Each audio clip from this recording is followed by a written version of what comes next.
Okay, so we've been doing derivatives of fairly simple things, and you're saying, seriously?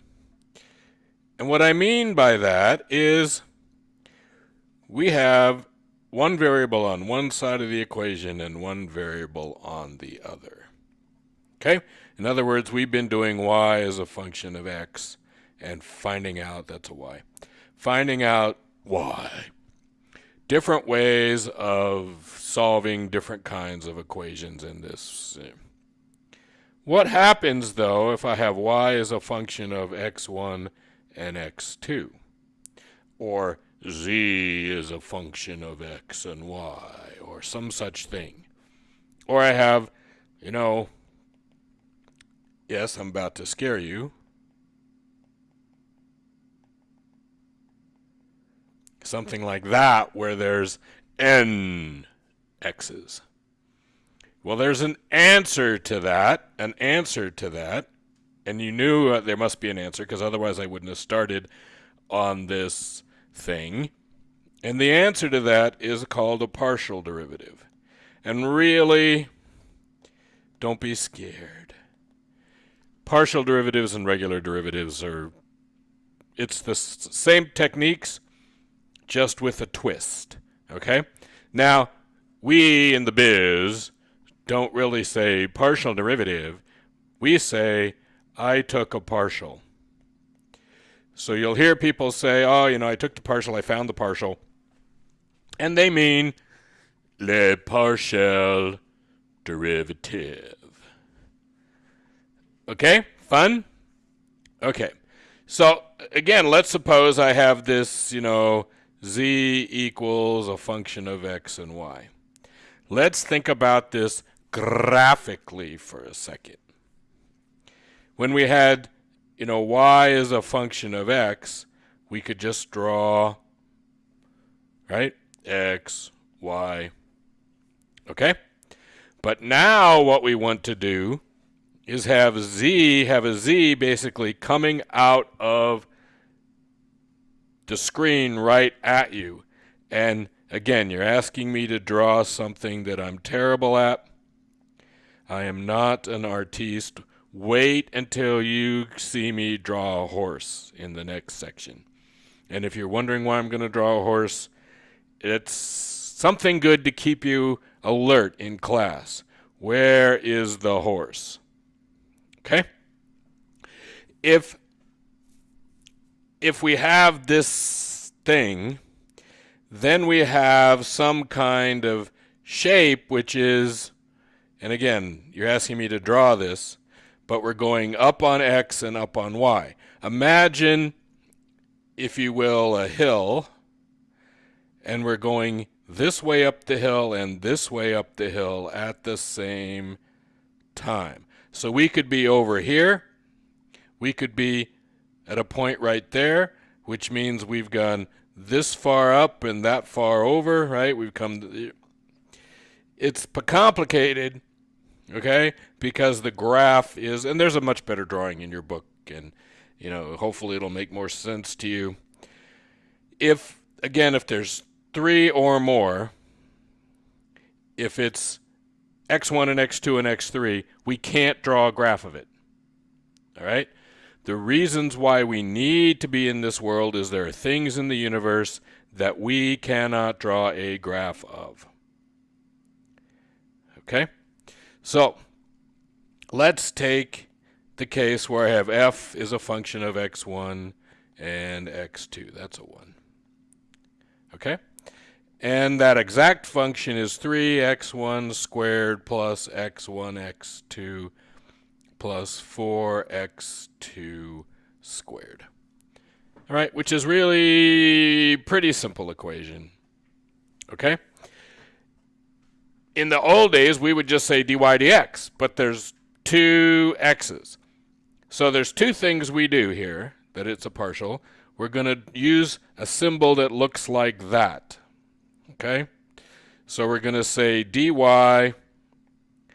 dx1.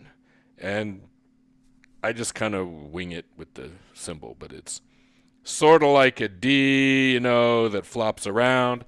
Instead of using d, we use this d kind of thing that flops around. All right? What we do is simple. It's simple. We're dealing with x1. So we're going to think of x1 as a variable and x2 as a constant. So go back again for a second. This, take that, take that, dy dx. Okay?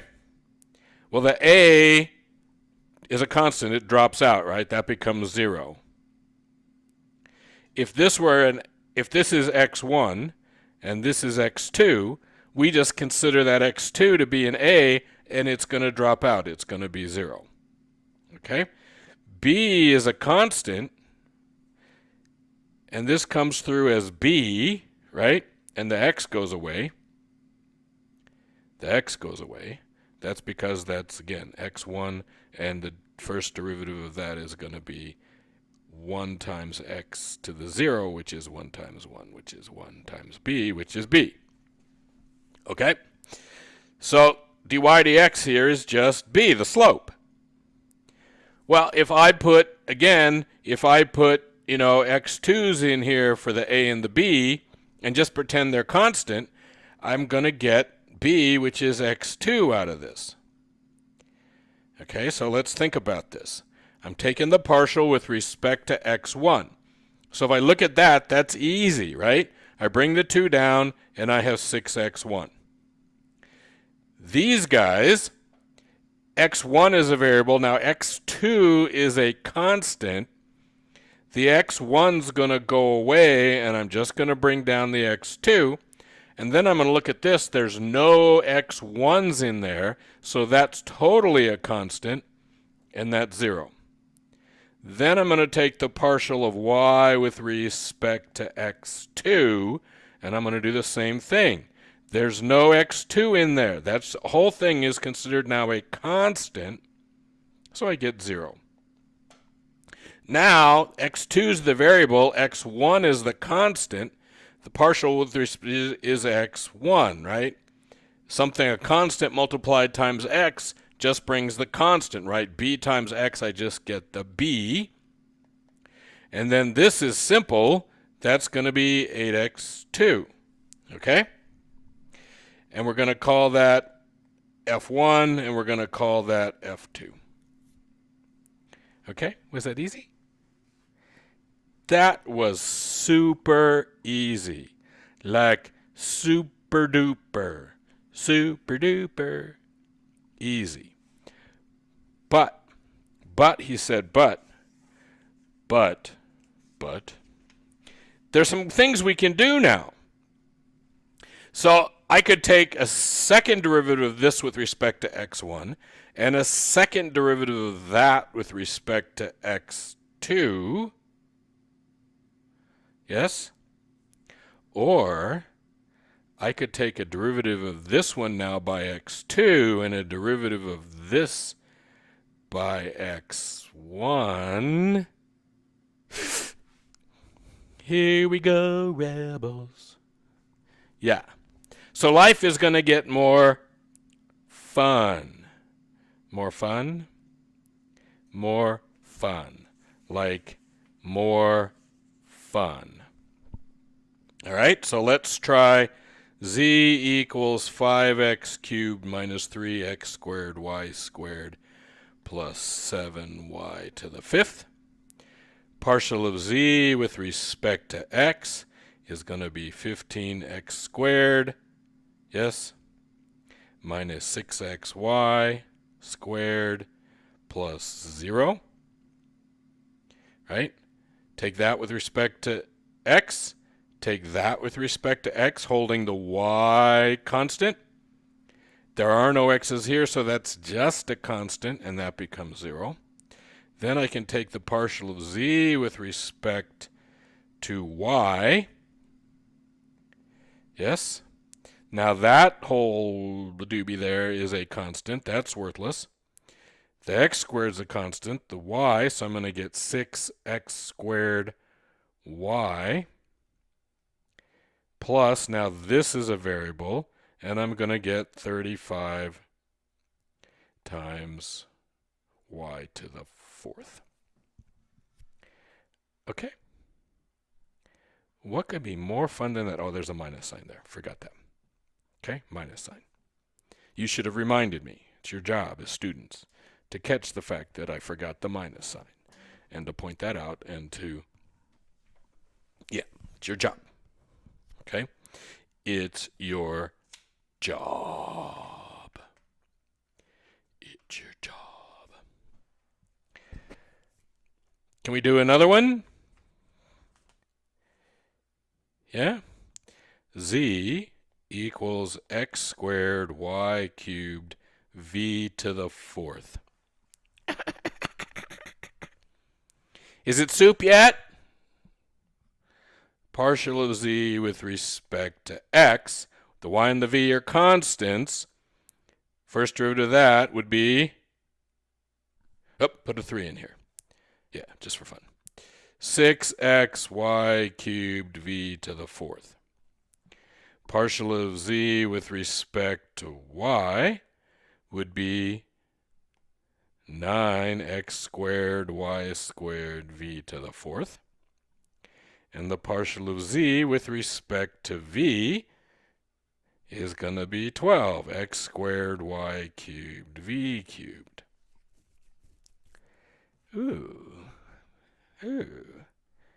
That was fun. Was it not fun? I would say that was extremely like a fun thing. Okay? Now, he said, besides doing this, we can find higher order derivatives. We could find the second derivative and the third derivative and the 85th derivative. We could. Yes? We could.